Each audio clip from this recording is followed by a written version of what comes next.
అందరికీ క్రీస్తునామ శుభాభివందనములు. ఈ రెండో రోజు సభలో కొన్ని నిలువైన సంగతులు, ఆలోచించవలసినవి, జీవితంలో గుర్తుంచుకోవాల్సిన విషయాలు, కొన్ని అమూల్యమైనవి మీకు అందించడానికి ప్రయత్నం చేస్తాను. జాగ్రత్తగా వినండి, టైం తక్కువగా ఉంది.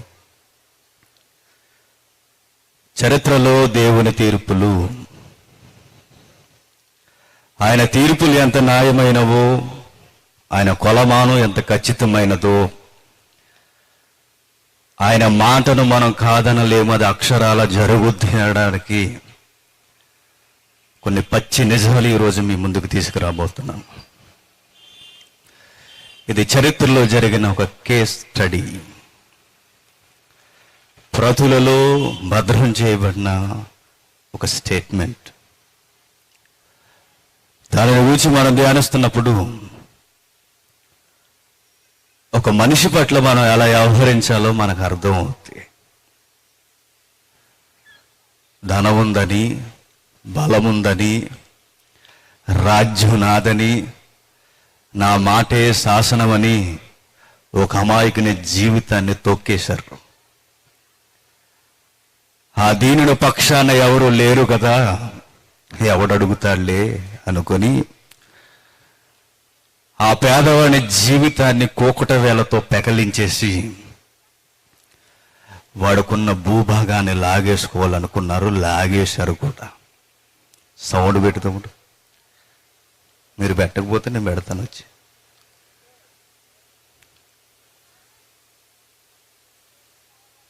అలాంటి ఒక యథార్థమైన సంఘటన ఈరోజు మీకు చిత్రాలతో సహా చూపించడానికి ప్రయత్నం చేస్తాను. జాగ్రత్తగా వినండి.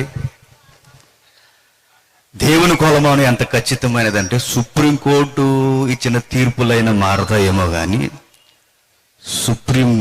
ఆయన ఇచ్చిన తీర్పులు మాత్రం ఎప్పుడు మారవు.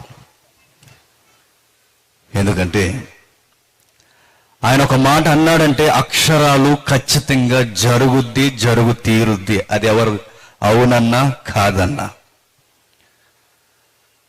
ఆయన ఒక మాటను ఉటంకిస్తూ సామెతలు అని ఒక గ్రంథంలో ఒక జ్ఞాని అయిన ఆయన దేవుని గురించి ఒక సరళమైన మాటను ఉటంకించాడు. ఒకసారి చూడండి, 11వ అధ్యాయం, సామెతల గ్రంథం 11వ అధ్యాయం మొదటి వచనం. దొంగ త్రాసు యెహోవాకు ఏయము, సరి అయిన గుండు ఆయనకిష్టము. దొంగ త్రాసు అంటే ఏంటి? ఎదుటివాడిని మోసం చేసి అందలాలు ఎక్కడం, ఎదుటివాడిని జీవితాన్ని తొక్కి మనం ఎదిగిపోవాలనుకోవడం. అది వ్యాపార దృక్కోణం కావచ్చు, ఏదైనా కొలబద్ద రూపకలంకారంగా మాట్లాడుతున్నాడు. సరి అయిన గుండు ఆయనకిష్టం. ఏ గుండు? ఒక ఆయన దేవునికి గుండు గీయించుకొని, క్రైస్తవులు కూడా లోకాన్ని చూసి వాతలేసుకొని ఈ రిఫరెన్సే చూపిస్తున్నాడండి. సరి అయిన గుండు చూసారు ఎంత నున్నగా గీయించుకున్నాను. ఆయనకి ఇష్టమని సరిగ్గా గీయించుకున్నా. సరి అయిన గుండు యెహోవాకు ఇష్టమైనది అని. ఈ గుండు కాదు, గుండు పగులుద్ది. ఆ గుండు ఈ గుండు ఒకటి చేసేవాటే. ఇక్కడున్న గుండు నీ గుండు కాదు. గుండు ఈ గుండు ఎంతో తెలుసా? మట్టపు గుండు అన్నాడు దాన్ని. ఏంటది? మట్టపు గుండు అనగానే నీకు తెలియకపోవచ్చు, అప్డేట్ అయిపోయారు కదా అందరూ ప్రజలు. గోడలు కడుతున్నప్పుడు కొలమానం తీస్తుంటారు చూసారా, తాడుగట్టి. అది మట్టపు గుండు అంటే. సరిగ్గా కొలుస్తాడు ఆయన. ఇటుక మీద ఇటుకు చక్కగా ఉండాలి. ఏ ఇటుకు? నీ బ్రతుకు. దేనిని గూర్చి? మన జీవన విధానాన్ని గూర్చి. మన జీవితం కట్టబడుతున్నప్పుడు, మన జీవితం సమాజంలో కొనసాగుతున్నప్పుడు సరిగ్గా కొలబద్దేస్తాడు ఆయన. ఉన్నావా? అటు ఇటుగా వంకరగా ఉన్నావా? సరి అయిన గుండేస్తాడు ఆయన. సరి అయిన కొలమానం వేస్తాడు ఆయన. సరి అయిన కొలనేస్తాడు ఆయన. సరిగ్గా స్కేలు పెట్టి కొలుస్తాడు ఆయన. ఆయన కొలత మారనిది. దానిని పోలికగా మాట్లాడుతున్నాడు. ఆయన ఒక మాట మాట్లాడుతూ, ఒకరోజు ఇశ్రాయేలుతో మాట్లాడుతూ, యూదులతో మాట్లాడుతూ ఒక విచిత్రమైన మాటను మాట్లాడు. ఆ మాటను చూసి మనం మాట్లాడుకుంటూ ముందుకు పోతే సారాంశం బాగుంటది. 2వ రాజుల గ్రంథం 21వ అధ్యాయం, 2వ రాజుల గ్రంథం 21వ అధ్యాయం 13వ వచనం. నేను సోమరోనుకు కొలిసిన నూలును ఆహాబు కుటుంబీకులకు సరిచూసిన మట్టపు గుండును యెరూషలేము మీద సాగలాగుతును. ఒకడు పల్లెమును తుడిచినప్పుడు దాన్ని బోర్లించి తుడిచినట్లు నేను యెరూషలేమును తుడిచివేసేదను. ఏమంటున్నాడు? యెరూషలేముకి కళ్ళు నెత్తికిపోయాయి. యెరూషలేముకి దైవారాధన మర్చిపోయి లోకారాధన వైపుకు మమకారం పెట్టుకుంది. యెరూషలేము మనుషుల బలాన్ని చూసుకుంటుంది. ఇజ్రాయేలు జనాంగం పూర్తిగా భ్రష్టు పట్టుకుపోయింది. అందుకే మీ రాజధానిని మిమ్మును నేనేం చేస్తానో తెలుసా? మట్టపు గుండుతో కొలుస్తానంటున్నాడు. మట్టపు గుండు కొనడం అంటే పెద్ద గుండు ఒకటి తయారు చేసి దానికి తాడు కడతాడని కాదు. దాని అర్థం ఏంటంటే నేను తీర్పు తీరుస్తాను అంటున్నాడు. మీ భూభాగాలకి మీకును నేను తీర్పు తీరుస్తాను అంటున్నాడు అని. మరలా చదవండి ఒకసారి. నేను సోమరోనికి కొలిసిన నూలును అంటే టేపు, కొలత కొలిసే దారం, దానితోనూ మరలా ఆహాబు కుటుంబీకులకు సరిచూసిన మట్టపు గుండును యెరూషలేము మీద సాగలాగుదును. ఏమంటున్నాడు? ఆహాబు కుటుంబీకులకు కొలిసిన ఆ కొలత మీకు కూడా కొలుస్తానంటున్నాడు. యెరూషలేము ఎలా ఉందో మనకు తెలుసు. పూర్తిగా సింద్రవందరైపోయింది. అధ్యాయం ఇంటికి వెళ్ళిన తర్వాత చదవండి. ఈ అధ్యాయానికి వచ్చేసరికి యెరూషలేము చరిత్ర, యూదులు మిగిలిన తన ప్రజలందరూ సర్వనాశనానికి జోగుతూ ఆనందంగా బ్రతికేస్తున్నారు. మాకు నాశనం లేదు, దేయమాగా ఉన్నాం అన్నట్టుగా. అలా బ్రతుకుతూ కొనసాగుతున్నప్పుడు జరుగుతుంది, ఇదిగో మీ నాశనాన్ని కొలతతో సహా కొలుస్తానంటున్నాడు. ఆహాబు కుటుంబానికి నేను కొలిశాను కదా, అట్లానే మీకు కూడా నేను కొలుస్తానంటున్నాడు. మట్టపు గుండెను వచ్చి గోడ కొడుతున్నప్పుడు ఉపయోగించే ఆ కొలమానాన్ని రూపకలంకారంగా వాడుతున్నాడు. ఇందుకు ఆహాబు కుటుంబీకులు ఏం చేస్తారో మనకు తెలిస్తే ఆ ప్రతిదండన ఎంత ఖచ్చితంగా మన జీవితంలో జరుగుద్దో మనకు కూడా అర్థమవుతుంది. చూద్దాం ఒకసారి. 1 రాజుల గ్రంథం, త్వరగా 1 రాజుల గ్రంథం 21వ అధ్యాయం, 1 రాజుల గ్రంథం 21వ అధ్యాయం 1వ వచనం నుండి. ఈ సంగతులైన తర్వాత ఇజ్రాయేలులో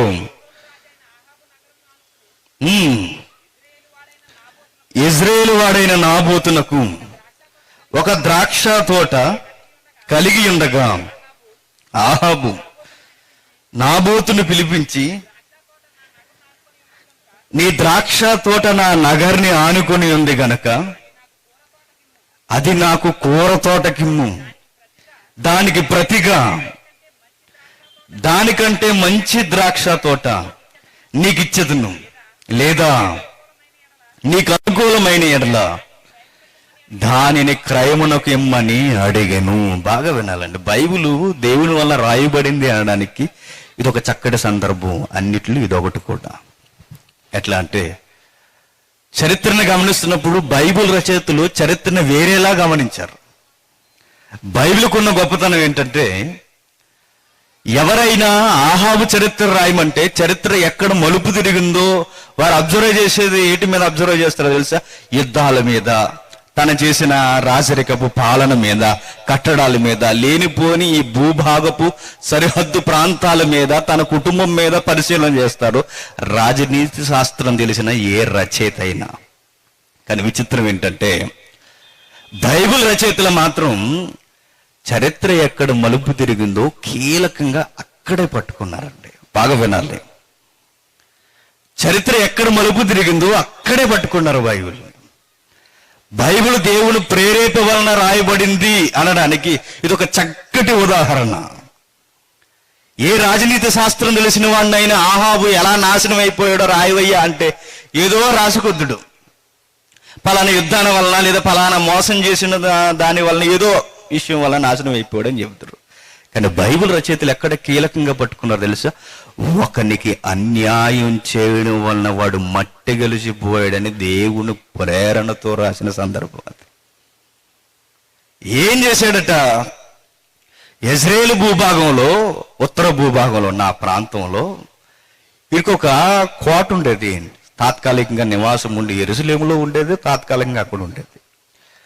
అక్కడికి ఇక్కడ పోతున్నాడు. మనకు కూడా చూడండి, రాష్ట్రపతి భవనం కొన్ని ప్రాంతాల్లో ఉంటాయి. రాష్ట్రపతులు వచ్చినప్పుడు రాజస్థాన్లో కానీ ముంబై పోయినా కానీ వారికి తాత్కాలికంగా కొంత షెల్టర్ ఉండడానికి ఎక్కడో దిక్కున ఉంటాయి. ప్రతి రాష్ట్రంలో ఒకటి ఉంటుంది.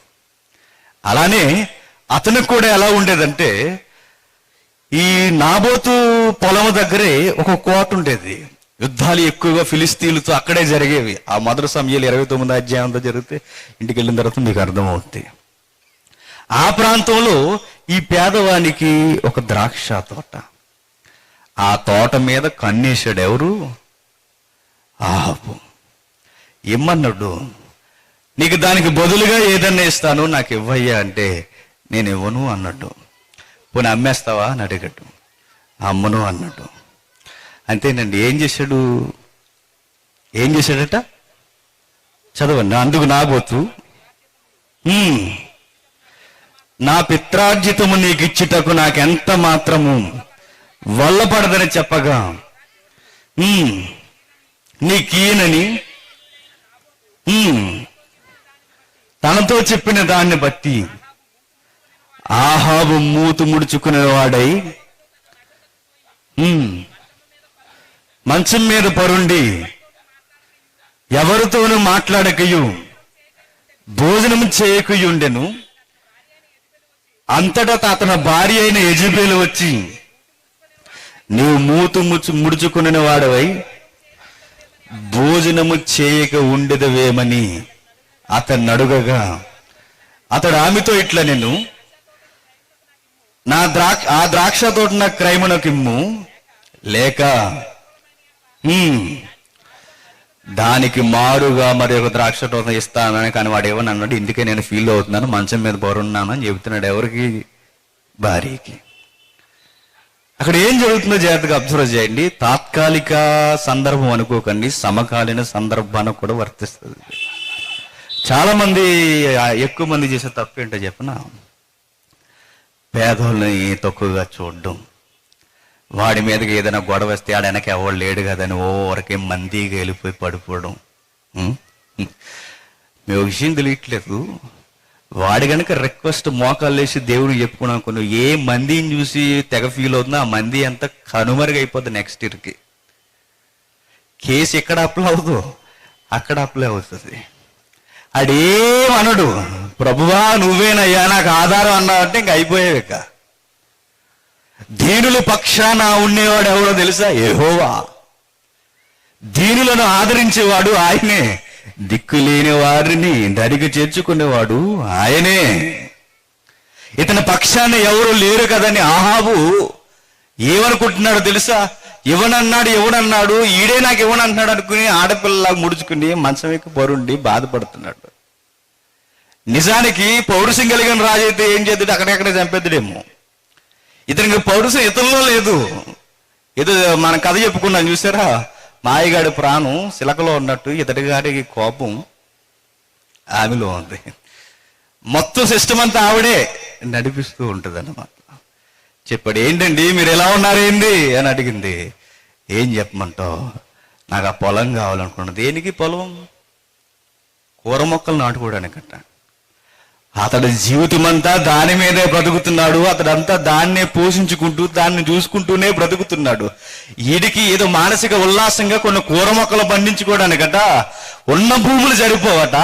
ఆ భూమి ఎందుకు కావాలట? కూర మొక్కలు పండించుకోవాలి. నిజంగానే నీకు కూర మొక్కలు పండించుకోవాలన్న మమకారం ఉంటే ఇంక నీకు భూములు లేదా? నువ్వు పేదోడువా? ఎంతో విస్తరించిన భూభాగం ఉంది కదా ఆ కొండ కోన ప్రాంతాల్లో, కర్మేలు పర్వతం వరకు. అక్కడి వరకు ఆ చిత్తడి నేలలో ఎంతో పంటను నువ్వు పండించుకోవచ్చు. ఈ పేదవాడిది ఎందుకు కావాలంటే పైకెక్కి చూసేసరికి మంచిగా కనబడుతుంది భూభాగం, పైగా బాగా దిగుబడి వచ్చే భూభాగం అది. అందుకే నాకు ఇదే కావాలని కంకణం కట్టుకున్నట్టు. భార్య అంది, మీకు ఎందుకండి, నేను ఉన్నాను కదా అంతే. స్పెషల్ జీవో ఒకటి చేయిస్తాను చూడండి అంతే. ఈరోజు ఎలా అయితే మతాన్ని అడ్డు పెట్టుకుని పేదవారి భూముల్ని ఎలా అయితే లాగేసుకుంటున్నారు, సేమ్ మతం పైకి కనిపించదు కానీ మత ముసుగులో ఎన్నో జరుగుతుంటే అధికారం. ఆ రోజు కూడా ఆ వేసిన ఎత్తుగడ ఏంటో తెలుసా? తను చేసిన జీవోలో మతం యొక్క సిద్ధాంతాలను చొప్పించింది. మతం యొక్క సిద్ధాంతాలను చొప్పించింది. యెరూషలేముకి 40 కిలోమీటర్ల దూరంలో ఉంది ఈ ప్రాంతం. అక్కడి నుండి, ఈ ప్రాంతం నుండి అక్కడున్న పెద్దల్ని, ఇక్కడున్న పెద్దల్ని ఒక సరళమైన జీవో చేయడానికి ఆ ప్రాంతపు పెద్దలకి జీవో ఏమని పంపిస్తుందో చూడండి ఒకసారి. వచనం 7వ వచనం. అతని భార్య అయిన యెజెబెలు, ఇజ్రాయేలులో నీవు ఇప్పుడు రాజు పరిపాలన చేయట్లేదా? లేచి భోజనము చేసి మనసులో సంతోషముగా ఉండుము. నేనే ఇజ్రాయేలుడైనా నాబోతు ద్రాక్ష తోట నీకు ఇప్పించదనని అతనితో చెప్పి ఆహాబు పేరట తాకీదు రాయించి అతని ముద్రతో ముద్రించి ఆ తాకీదును నాబోతు నివాసం చేయుచున్న పట్టణపు పెద్దలకును సామంతులకును పంపెను. ఆ తాకీదులో రాయించినదేమనగా, ఉపవాస దినము జరగవలనని సాటించి నాబోతును జనుల ఎదుట నిలబెట్టి నీవు దేవుని రాజును దూషించుదువని అతని మీద సాక్ష్యం పలుకుటకు పనికి మాలిన 2 మనుషులను స్థిరపరచుడి. తీర్పైన మీదట అతన్ని బయటికి తీసుకుని పోయి రాళ్లతో చావగొట్టుడి. ఏమంటుందో చూడండి. అతను అడిగిన భూమిని వెంటనే ఇతడు భూమి ఇవ్వలేదు. ఎందుకు ఇవ్వలేదు? మనమైతే ఇచ్చేస్తాము. ఇప్పుడు నా దగ్గర ఎకరం ఉందనుకోండి, ఆ ఎకరానికి 2 ఎకరాలు ఇస్తానయ్యా, ఇవ్వవయ్యా అంటాను. సౌండ్ పెట్టు తమ్ముడు. ఆ ఎకరానికి 2 ఎకరాలు ఇస్తాను, ఇవ్వయ్యా అంటే ఇచ్చేస్తాం ఖచ్చితంగా. కానీ నాబోతు ఇవ్వలేదు. ఎందుకో తెలుసా? అతడు యెహోవా ధర్మశాస్త్రం ఎడల భయభక్తులు కలిగిన వ్యక్తి. ఎవరు? నాబోతు. ధర్మశాస్త్రం అంటే మీకు ఏదో దూరమైన పదం అనుకోకండి. బైబిల్ పట్ల విధేయత కలిగిన వ్యక్తి. ఎవరు? నాబోతు. ఆ బైబిల్లో అతనికి సమకాలీన బైబిల్, మోసే రాసిన గ్రంథాలు. ఆ బైబిల్ నుండి ఒక ఆజ్ఞ తన జీవితంలో పాటిస్తున్నాడు ఆయన. ఏంటి ఆజ్ఞ? సంఖ్యాకాండం. ఒకసారి చూడండి. సంఖ్యాకాండం 36వ అధ్యాయం. సంఖ్యాకాండం 36వ అధ్యాయం. సంఖ్యాకాండం 36వ అధ్యాయం 7వ వచనం. ఇశ్రాయేలీల స్వాస్థ్యం ఒక గోత్రములో నుండి ఏరొక గోత్రములోనికి పోకూడదు. ఇశ్రాయేలీల్లో ప్రతి వాడును తన పితరుల గోత్ర స్వాస్థ్యమును అత్తుకొని ఉండవలెను. ఏమన్నాడు? ఇశ్రాయేలీల్లో ప్రతి ఒక్కడు తన పితరుల స్వాస్థ్యమును అత్తుకొని ఉండవలెను. ఎందుకు నాబోతు రాజు అడిగితే నువ్వు ఇవ్వడం లేదంటే, ఇది నా పితరుల స్వాస్థ్యము. యెహోవా ధర్మశాస్త్రంలో మోసే ద్వారా చెప్పినదేంటో తెలుసా? నా పితరుల ఆస్తులను మేమే సంరక్షించుకోవాలని తండ్రి అయిన దేవుడు చెప్పాడు కనుక ఆ ఆజ్ఞను నేను జవదాటలేను, నేను ఇవ్వలేను రాజా, నేను చెప్పానంటాడు ఆయన. బైబిల్ ఉన్న ఆజ్ఞను పాటించడానికి రాజుల ముందు కూడా తలదించట్లేదు. ఎవరు? నాబోతు. మనమే సంఘానికి పెద్దలు కొన్నాం అనుకోండి, మనమే సంఘానికి ప్రతినిధులు కొన్నాం అనుకోండి, మీ చర్చికి అమ్మేస్తారు. 50 లక్షలు చేసేది 1 కోటి రూపాయలు ఇస్తానంటే అమ్మేస్తాం. మనం చర్చినే అమ్మేస్తాం. మనం అమ్మేము. చర్చిలో పాస్టర్ గారిని కూడా అమ్మేస్తాం. మనం ఎక్కువ మాట్లాడితే వాళ్ళ పిల్లల్ని, వాళ్ళ భార్యలను కూడా అమ్మేస్తాం. మనం అంత గొప్ప వాళ్ళం. మన దగ్గర ఉన్న బైబిల్ అమ్మేమంటే ఇది వేరే బైబిల్ వరకు కదా, ఇది కూడా అమ్మేస్తాం మనం. డబ్బులు చేసిన తప్పులకి ఎక్స్ప్లెనేషన్ ఎక్కువ మనకి. చూసారా, అతడు బైబిల్ను పాటించడానికి అతను చేస్తున్నాడు, నేను ఇవ్వనండి. ఆ బైబిల్ పాటిస్తున్నాడానికే ప్రాణాల మీదకి తెచ్చుకున్నాడండి మహానుభావుడు. ఆ బైబిల్ ఆజ్ఞలకు లోబడుతున్నాడు కనుకే తనకి ప్రాణాల మీదకి వచ్చింది. నేను ఇవ్వలేను అన్నాడు. నేను ఇవ్వలేను. ఒకవేళ నా స్వాస్థ్యం మీరు తీసుకోవాలనుకున్నా, మూల సారాంశం చెబుతున్నాను, నా స్వాస్థ్యం మీరు తీసుకోవాలనుకున్నా దాన్ని యెహోవా కాపాడును అన్నట్టు. ఎందుకే నాబోతు ఏ గోత్రికుడో తెలుసా? ఇస్మాకారు. ఆ భూభాగం ఇస్మాకారు భూభాగమే. ఇస్మాకారు భూభాగంలో ఆయన స్వాస్థ్యం కలిగి ఉన్నాడు కనుక ఖచ్చితంగా అతడు కూడా ఇస్మాకారు గోత్రానికి చెందినవాడు, ఇశ్రాయేలీయుడు. ఆ ఇశ్రాయేలుడు కనుక ధర్మశాస్త్రంలో ఉన్న దాన్ని పాటిస్తున్నాడు ఖచ్చితంగా. ఇదిగో నేను ఇవ్వలేను, నా వల్ల అవదు. ఇవ్వలేనంటున్నాడు కదా, వాడే లేకుండా చేస్తానులే అనుకుంది. ఎవరు? యెజబెలు. ప్రపంచంలో నీచమైన స్త్రీ ఎవరైనా ఉందంటే ఒకే ఒక్కరండి. దేవుడు ఎవరినైనా తిట్టాలనుకుంటే ముందు ఆవిడనే తీసుకొస్తాడు తెర మీదకి. అంత గొప్ప స్త్రీ. ఆ పేర్లు కూడా పెట్టేసుకుంటారు ఫారినర్స్. యెజబెల్. ఇంకా ప్రపంచంలో ఏ పేర్లు దొరకవు వాళ్ళకి. యెజబెల్ ఎలాంటి ఐడియా ఇచ్చిందంటే, ఎందుకండి మీ జీవితాన్ని మారుస్తాను చూడండి, డోంట్ వరీ. అయినా మీరేంటి అలా? మీరు ఎవరనుకుంటున్నారు? రాజు, ఈ దేశానికి రాజు మీరేంటి బాధపడేది? నేను ఉన్నాను కదని ఒక జీవో చేసింది. రేపు ఉపవాస దినం ప్రకటన చేయండి. పెద్దలందరికీ ముడుగులు పంపించింది. ఎవరికి అందాలో అందరికీ అన్నీ అందేశాయి. అందేసిన తర్వాత అందులో ఒక మాట చొప్పించింది, ఉపవాసం పాటించమని చెప్పండి. ఉపవాసం ఎందుకు పాటించమని చెబుతుందంటే, ఉపవాసం పాటించట్లేదని ఇద్దరిని సాక్ష్యంగా పెట్టండి. పైగా ఇద్దరితో ఏమని చెప్పిస్తాయంటే, పనికి మాలిన వాళ్ళతో. అదే రాశాడు మాట డైరెక్ట్. ఆ పనికి మాలిన ఇద్దరు మనుషులను పెట్టండి.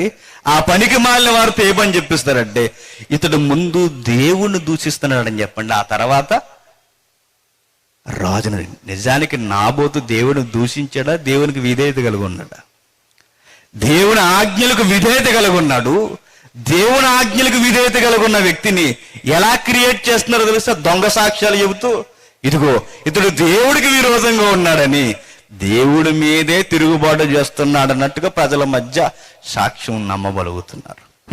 ఒక విషయం గుర్తుపెట్టుకోండి, నువ్వు ప్రజలను నమ్మించవచ్చు, దేశాన్ని నమ్మించవచ్చు, కానీ దేవుని నమ్మించలేవు. ఆయన చూస్తాడు. సమాజాన్ని నువ్వు నమ్మించవచ్చు, రాజుల్ని గుప్పుట్లో పెట్టుకోవచ్చు, కానీ దేవుడిని పెట్టుకోలేం కదా. ఇతను కూడా ఏం చేస్తున్నాడంటే, భార్య మాట విని, ఇదిగో ఒక స్పెషల్ జీవో తానే ముద్ర వేయించి, భార్య జరిగిస్తున్న కథంతా అతను ముద్ర వేయించి పంపించేశాడు తాకీదులు. అక్కడికి వెళ్ళిన తర్వాత జరుగుతుంది, చంపించేయండి అని. ఎక్కడ మాట తీసుకున్నారో తెలుసా? నాబోతుని చంపడానికి కూడా ధర్మశాస్త్రంలో మాటే తీసుకున్నారు. అంటే ప్రతి ఒక్కడు ఆ రోజు నుంచి ఈ రోజు వరకు చేసేది ఏంటో తెలుసా? యాసాలన్నీ వేసి బైబిల్లో రెఫరెన్స్లు ఆడుకుంటారండి. అదే విచిత్రం.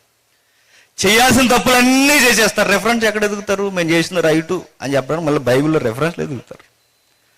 ఆ రోజు కూడా నరహత్య చేయడానికి, వాణ్ణి చంపేయడానికి, అమాయకుని చంపేయడానికి ఎక్కడ రెఫరెన్స్ ఎదుర్కొంటున్నారో తెలుసా? ధర్మశాస్త్రంలోదే.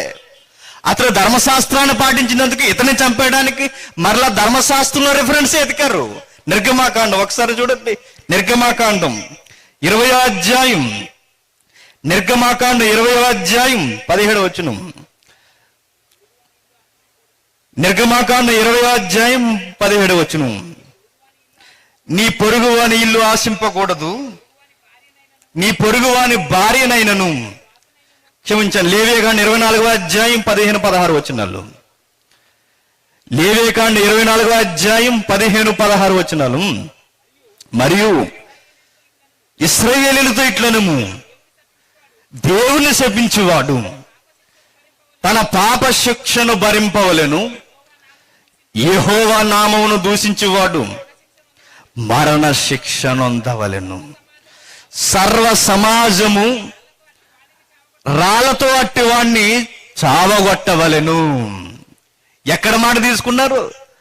నాబోతుని చంపడానికి ఎక్కడ మాటను తీసుకుని సమాజంలో ప్రకటన చేస్తున్నారో తెలుసా? ఎందుకు నాబోతుని చంపారని ప్రజలందరూ ఎక్కడైతే అడిగేస్తారేమో అని. ఎక్కడైతే మరలా తిరుగుబాటు వ్యవహారం ప్రజల్లో నుండి ఒక చైతన్యం వస్తుందేమో అని ముందుగా ఎత్తుగడ ఏమేశారంటే ఉపవాస దినం పాటించండి, అది యెహోవాకు సంబంధించినది. వీడు యెహోవాను యెహోవా యొక్క నామమును దూషిస్తున్నాడని ప్రజల్లో క్రియేట్ చేయండి అని సెలబ్రిటీలందరినీ పిలిపించారు. అందుకే ప్రజలు మామూలు మనిషి చెప్పింది నమ్మరేమే కానీ కాస్త పలుకుబడి ఉన్నవాడు చెబితే మాత్రం వెంటనే నమ్ముతారు. అందుకే యాడ్లు చూడండి, ఏం తెలియని పక్కన ఆమెను తీసుకొచ్చి యాడ్ తీపించారు అనుకోండి, కూడా సోపు కొండరు. అది బాగా సుపరిచితురాలైన ఒక సినిమా హీరోయిన్ తీసుకొచ్చి నొరగరాని సొబ్బు కూడా నొరగ వస్తుంది అన్నారు అనుకోండి, సెతగ్గునేస్తారక్క. మనుషులు ఎలాంటి వారంటే పలుకుబడి ఉన్న వారి మాటలకి హోదా ఉంటుంది, సమాజంలో వెయిట్ ఉంటుంది. అందుకే ఆవిడ కూడా ఏం చేసిందంటే ముందు పెద్దలందరిని పట్టుకుందన్నమాట, చంపేయడానికి బైబిల్లో రెఫరెన్స్ తీసుకొచ్చింది. కానీ విచిత్రం ఏంటంటే ఇందాక మనం చదివాం, బైబిల్ ఒకరిని చంపడానికి రెఫరెన్స్ ఎదిగారే, అదే బైబిల్లో నీ పొరుగు అనేది ఏది ఆశించొద్దు అన్నది చదవలేదా? అది కనబడలేదా? నీ పొరుగు అన్ని ఏది ఆశించొద్దు అన్నాడే, అది ఎందుకు చదవలేదు అంటే అనుకూలమైన వాక్యాలు తీసుకుంటారన్నమాట. ఈ రోజుకి అంతేనండి మనుషులు, ఈ రోజుకి అంతే, ఎప్పటికీ అంతే. మనకి నచ్చింది చేసేస్తాం, ఇది దేవుడికి నచ్చేసింది అనుకుంటాం అంతే. మనకు కావాల్సింది జరిగిస్తాం, ఇది దేవుడికి ఇష్టమైపోయింది అనుకోవడం. నువ్వంటే ఎట్లా కుదురుద్దయ్యా? దేవుడు అనుకోవాలి, దేవుడు కొలమానం ప్రకారం జరగాలి. మనకు నచ్చింది మనం చేసి ఇది దేవుడికి నచ్చేస్తుంది లే అనుకోవడం, మనల్ని మనమే నాశనం చేసుకోవడం. తన రాజకీయ రంగుని సమాజంలో కనబడనివ్వకుండా, నేనేదో నీతిమంతురాలు కుటుంబానికి చెందినట్టుగా, నాదేదో నీతి జరుగుతున్నట్టుగా, మాదేదో అన్యాయం లేనట్టుగా, వాడే అన్యాయం చేశాడు అన్నట్టుగా క్రియేట్ చేయడానికి బైబిల్లో రెఫరెన్స్లు ఎతికి అన్యాయంగా చంపేశారండి. దేవుడు చూస్తూ ఊరుకుంటాడా? ఆహాబు కుటుంబానికి కొలిసిన కొలత యెరూషలేమా మీకు కూడా కొలుస్తానన్నాడు. ఆహాబు కుటుంబానికి ఏం కొలుస్తున్నాడు? నువ్వేం చేసావు? ఆ వ్యక్తిని బహిరంగంగా అందరి ముందు రాళ్లతో కొట్టి చంపించేశావు, రక్తంగా ఆరిపోయేలా చూశాడు యెహోవా. వెంటనే ఒక హీరోని పైకి లేవమన్నట్టు. ఆయన ఎలాంటి కాదు, సబెట్టించినోడే తిట్టేస్తాడు. ఎవరైనా ఏలియా సబెట్టించినోడు సరిగ్గా లేకుండా తిడతారు. మరి ఎందుకు? నీకోసం ఏంటి ఆయన చెప్పేది? ఆయన కోసం కదా. వెళ్ళాడు ఆయన, వెళ్ళిన తర్వాత నిలబడ్డాడు. హలో ఆహాబు గారు అల్లా, ఆహాబో అని పిలిచాడు. ఎవడాడు అన్నట్టు ఈడు చూశాడు. యెహోవా నన్ను పంపాడు. నీ సీన్ కథమేక. ఏం జరిగిందో తెలుసు? అన్యాయం చేస్తున్నావు, అమాయకులను చంపుతున్నావు. ఒకని అన్యాయంగా చంపేశారు మీరు. సమాజం కళ్ళు కప్పొచ్చు జీవోలు చేసి, సమాజాన్ని మీరు నమ్మించచ్చు, కానీ సర్వోన్నతిని మీరు నమ్మించలేరు. అందుకే వెళ్ళి ఏం మాట్లాడుతున్నాడో చూడండి. అదే 21వ అధ్యాయం 17వ వచనం నుండి. అప్పుడు యెహోవా వాక్కు తిష్బీయుడైన ఏలీయాకు ప్రత్యక్షమై ఇలాగూ సెలవిచ్చెను, నీవు లేచి సోమ్రోనులో ఉన్న బయలుదేరుము, నాబోతు యొక్క ద్రాక్ష తోటలో ఉన్నాడు, అతడు దానిని స్వాధీనపరుచుకోవడానికి చూస్తున్నాడట. ఎవరు? ఆహాబు. దేవుడు అంటున్నాడు, వాడు ఇంకా స్వాధీనపరచుకోవడానికి ప్రయత్నం చేస్తున్నాడు. నువ్వు వెళ్ళిపో. ఏ తోట కొరకైతే వ్యక్తిని చంపేశాడో, ఇప్పుడు ఆ తోట దగ్గరికి వెళ్ళి స్వాధీనం చేసుకునే సమయానికి ఇప్పుడు ఏమొచ్చేస్తుంది? తీర్పు వెలువడుతుంది. అతని దగ్గరికి వెళ్ళి చెప్పు. ఏమని చెప్పాలి? చెప్తున్నాడు, నువ్వు అతన్ని చూసి ఇలాగ ప్రకటించుము, యెహోవా సెలవిచ్చినది ఏమనగా, నువ్వు నాబోతుని చంపిదివే కదా. యెహోవా సెలవిచ్చినదేమనగా, ఏ స్థలమందు కుక్కలు నాబోతు రక్తము నాకెనో ఆ స్థలమందే కుక్కలు నీ రక్తమును నిజముగా నాకునని అతనితో చెప్పెను. అంతటా ఆహాబు ఏలీయాను చూసి, నా పగవాడా, నీ చేతిలో నేను చిక్కుబడితినా అని పలుకగా, ఏలీయా ఇట్లనెను, యెహోవా దృష్టికి కీడు చేయుటకు నిన్ను నీవే అమ్ముకొని ఉన్నావు గనుక నా చేతికి చిక్కితివి. ఏమంటున్నాడు చూసారా? ఎప్పుడు నీ చేతికి నేను చిక్కితున్నా, ఎందుకైనా నన్ను ఇలా హింస పెడతావు అంటే, నువ్వు నా చేతికి చిక్కడం, నేను నీ చేతికి చిక్కడం కాదే, నువ్వు దేవుని చేతికి చిక్కావు. అందుకే నువ్వు నాకు దొరికావు. నువ్వు తప్పు చేసావు. ఏ తప్పు చేసేది తెలుసు? ఒక అమాయకుని అన్యాయంగా చంపేస్తావు. కేవలం ఒక భూమిని దోసుకోవడానికి అన్యాయంగా చంపేస్తావా? చాలా మంది ఇలానే చేస్తుంటారు. రాజకీయ పలుకుబడి ఉన్న వాళ్ళంతా, పెద్ద మనుషులంతా చేసేది అమాయకులు భూములు లాగేసుకొని, వారు ఉన్న ఎకరాలు సరిపోవన్నట్టుగా ఆ ఎకరాల్లో పక్కనున్న భూమిని కూడా కలిపేసుకోవడానికి అనేక బినామీలు సృష్టించుకొని, వారి పేరు మీద కాకుండా మిగిలిన పేర్ల మీద పెట్టుకొని దోసుకోవడం అనుకుంటారు. కానీ ఏదో ఒక రోజు వాడికి మిగిలేదు ఒకే ఒక్క భూభాగం, 6 అడుగులంతే. నాయకి నల్గొండలో ఒకడు ఉండేవాడు కదా, చచ్చాడు కదా హైదరాబాద్లో. మన ఎన్నో తినేశాడు, ఎన్నో మింగేశాడు, ఎన్నో సంపాదించేశాడు. భార్యలు, భూములు ఎన్నో, 1-2 ప్రజల కళ్ళు కప్పాడు. సినీ ఇండస్ట్రీ దగ్గర నుండి ఎన్నో హైదరాబాద్ భవనాల వరకు అన్నిటినీ కనుసైగుతో పరిపాలించాడు. చివరికి గ్రే హౌండ్స్ దళాల్లో కుక్క సాగు చచ్చాడు వారి చేతుల్లో. ఏమైనా భూములన్నీ ఆవిరైపోయాయి. ఎన్నో భూములు లాక్కుంటారు. అమాయకులు భూములు లాక్కుని జీవనాన్ని కొనసాగించాలనుకుంటారు. కానీ దేవుడు చూస్తాడు, భూముల కొరకు తన్నుకు చచ్చిపోయి చివరికి వారికి మిగిలిన భూమి ఏంటో తెలుసా? శ్మశానం. అంటే ఏం మిగిలింది చెప్పండి? చాలా మందికి తెలియని పిచ్చి ఆలోచన ఏంటంటే, అది కొనేసేవండి, ఇది కొనేసేవండి, అది కొనేసేవండి. నువ్వు కొనకపోయినా ఫ్రీగా వచ్చేసేది ఒకటి ఉంటుంది, గుర్తుపెట్టుకో. ఆ రోజు ఇక్కడెక్కడ బెటర్, నిన్ను అక్కడే పెట్టేస్తారు తీసుకెళ్ళి. ఊరు బయట ఉంటుంది చూసారు, అదే మన కరెక్ట్ ప్లేస్. నీకు వద్దన్నా ఫ్రీగా ఇచ్చేస్తారు. అది ఊరకే. మళ్ళీ పైన కూడా సిలువ పెడతారు, మళ్ళీ లేసామంటే సిలువ వేస్తామని. గుర్తుంది. ఎన్ని భూములు మనం కొనుక్కున్న మిగిలే భూమి అదేనయ్యా. ఇది ఆహాబు చేసింది ఏంటో తెలుసా? నీచమైన రాజకీయాన్ని నమ్ముకున్న ఈ వ్యక్తుల కుటుంబం అంతా ఒక అన్యాయంగా ఒక అమాయకుని చంపేశారు. దేవుడు జడ్జిమెంట్ ఇచ్చాడు. గుర్తుపెట్టుకో, ఎక్కడైతే ఆ వ్యక్తిని చంపేశావో, ఎక్కడైతే ఆ వ్యక్తి రక్తాన్ని కుక్కలు నాకాయో, నీ రక్తాన్ని, నీ భార్య రక్తాన్ని కూడా అక్కడే నీ రక్తం ఒలికింపబడుతుంది అన్నాడు. ఖచ్చితంగా అదే జరుగుద్ది. ఖచ్చితమైన రుజువులతో అదే జరిగింది. కానీ ఎంత చెప్పినా వీడికి మాత్రం ఎక్కట్లేదండి. కానీ జరగాల్సిన జడ్జిమెంట్ జరగడానికి సిద్ధమైపోయింది. ఏం జరుగుతుందో చూడండి. 2వ రాజుల గ్రంథం, అదే 1 రాజుల గ్రంథం 22వ అధ్యాయం. 1 రాజుల గ్రంథం 22వ అధ్యాయం 29వ వచనం నుండి. 1 రాజుల గ్రంథం 22వ అధ్యాయం 29వ వచనం నుండి. ఇశ్రాయేలు రాజును రామత్-గిలాదు మీదకు పోవుచుండగా, ఇశ్రాయేలు రాజు మారు వేషం వేసుకుని యుద్ధములో ప్రవేశించెదను. నీవైతే నీ వస్త్రము ధరించుకుని ప్రవేశించమని యెహోషాపాతుతో చెప్పెను. మారు వేషం వేసుకుని యుద్ధమందు ప్రవేశించెను. సిరియా రాజు తన రథముల మీద అధికారులైన 32 అధిపతులను పిలిపించి, అలుపులతోనైనను గనులతోనైనను మీరు పోట్లాడవద్దు, ఇశ్రాయేలు రాజుతో మాత్రమే పోట్లాడని ఆజ్ఞ ఇచ్చి ఉండగా, రథాధిపతులు యెహోషాపాతును చూసి ఇతడే ఇశ్రాయేలు రాజు అనుకుని అతనితో పోట్లాడక అతని మీదకి వచ్చి యెహోషాపాతు కేకలు వేయగా, రథాధిపతులు అతడు ఇశ్రాయేలు రాజు కానట్టు గుర్తుపట్టి అతని తరుముట మానివేసిరి. పిమ్మట ఒకడు తన విల్లు తీసి గురు చూడకయే విడువగా, అది ఇశ్రాయేలు రాజునకు కవసపు కీలు మధ్యన తగిలిను గనుక అతడు గాయమైనది రథము తిప్పి సైన్యములో నుండి నన్ను అవతలకు తీసుకుని పొమ్మని తన సారథితో చెప్పును. ఏం జరిగిందట?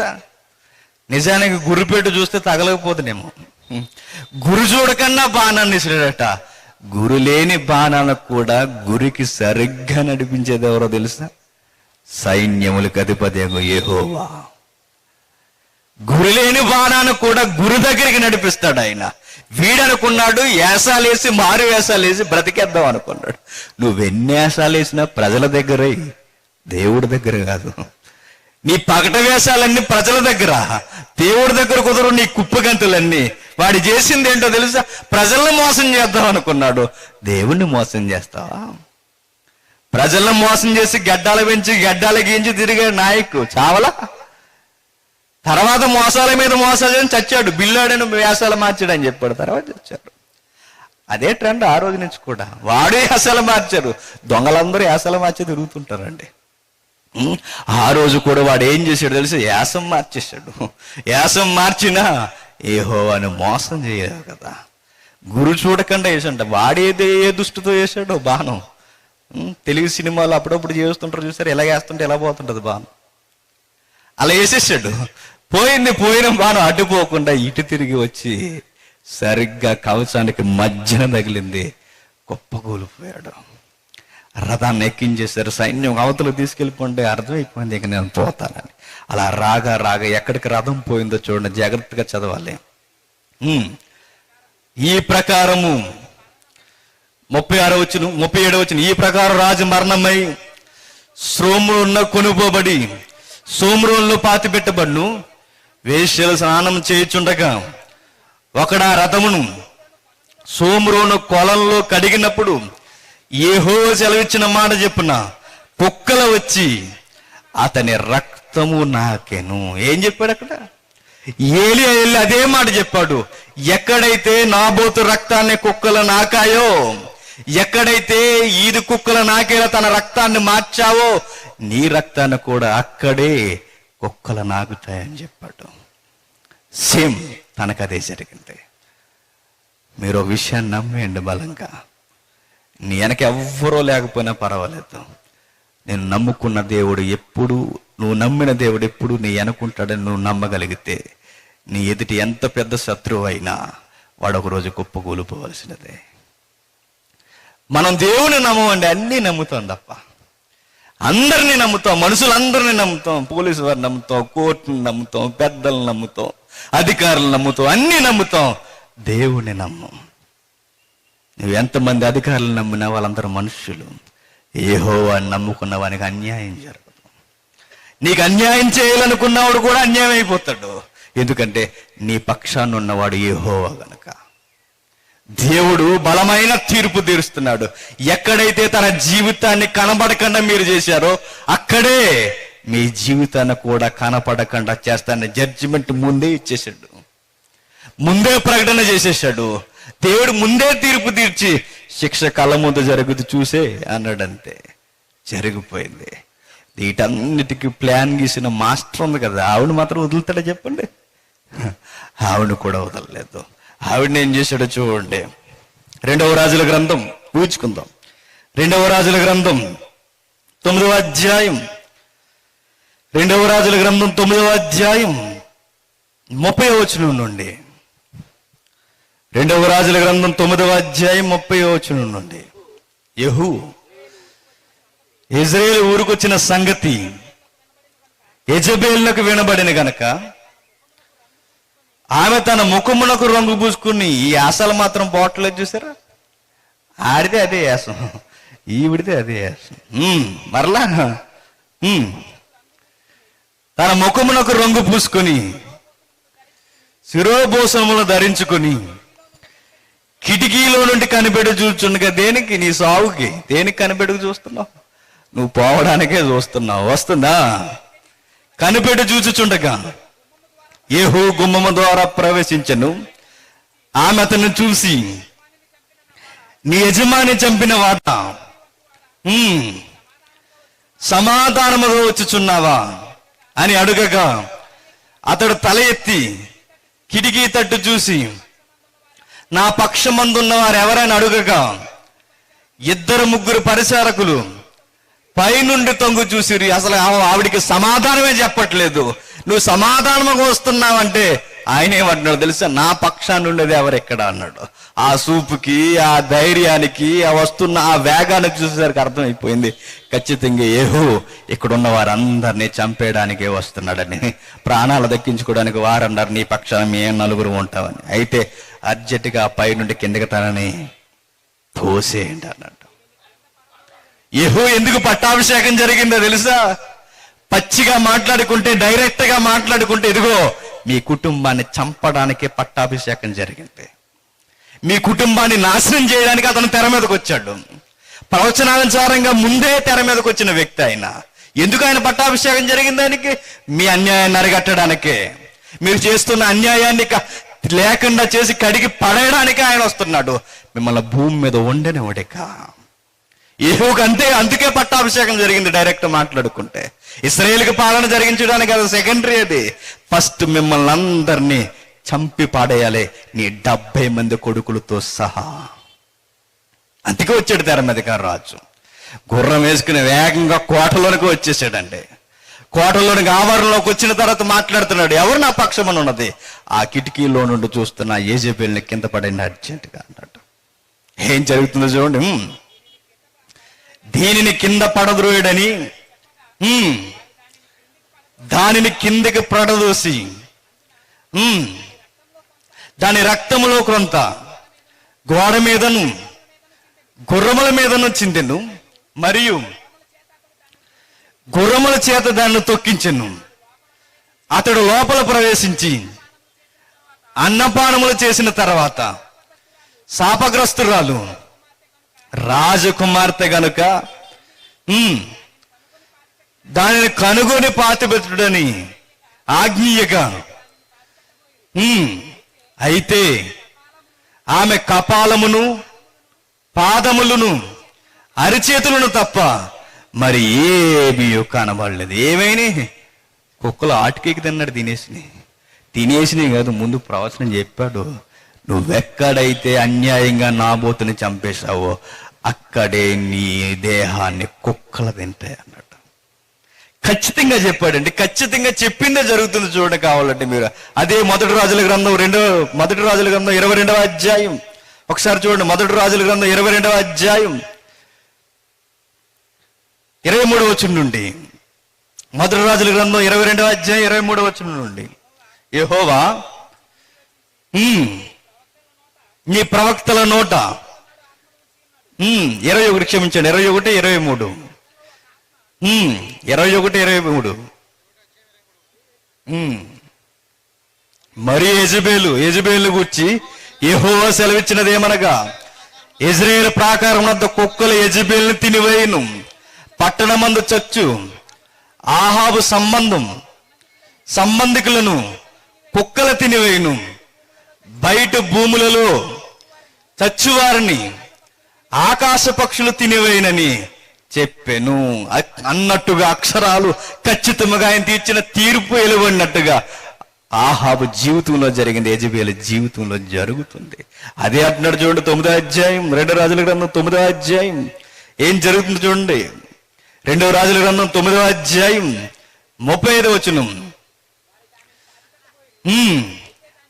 అయితే దాని కపాలమును పాదములను అరిచేతులను తప్ప మరి ఏమీ కనబడలేదు.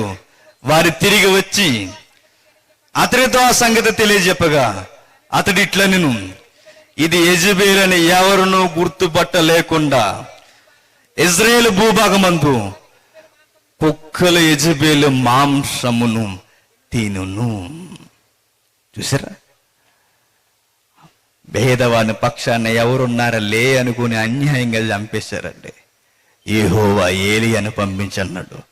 అతనికి ఎలాంటి సావు అయితే వచ్చిందో మీకు కూడా అలాంటి సావు వస్తుంది అన్నట్టు. క్రొత్త నిబంధన వరకు ఈ కొలమానం కొనసాగుతుంది తెలుసా. బహుశా నీకు బాహ్యంగా కనిపించకపోవచ్చు, కానీ ఆ మాటలు ఇంకా వినిపిస్తాయి క్రొత్త నిబంధనలో.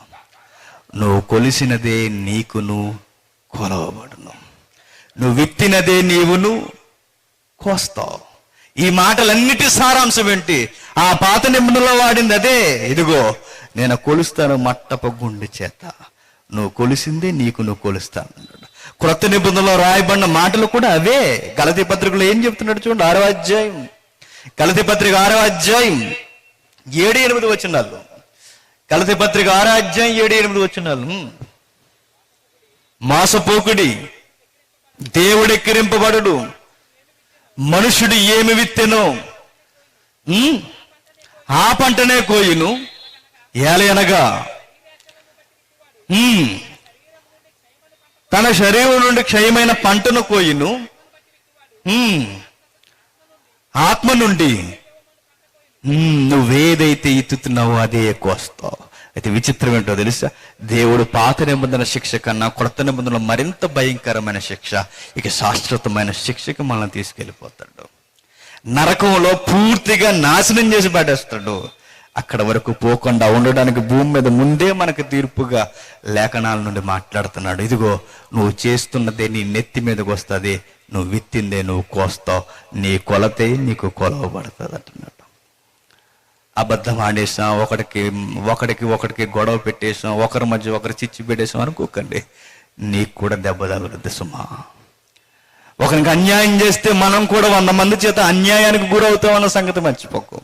మనం ఒకరిని మోసం చేస్తే మనల్ని 100 మంది మోసం చేస్తారన్న సంగతి మర్చిపోకు. మనం ఒకరికి అన్యాయంగా బాధ కలిగిస్తే మనకు కూడా దానికి 100 రెట్లు బాధను అనుభవించాలన్న సంగతి మర్చిపోకు. నిన్న ఒక ఫోన్ కాల్ వచ్చింది, చెప్పి ముగించేస్తాను. తనకి వివాహం కాక మునుపు, తనకి వివాహం జరగక మునుపు ఒక పచ్చని జంటను పాడు చేయడానికి, వారి మధ్య చిచ్చు పెట్టడానికి తన భార్యతో, వాడి ఫ్రెండే తన భార్యతో అక్రమ సంబంధం పెట్టుకున్నాడు.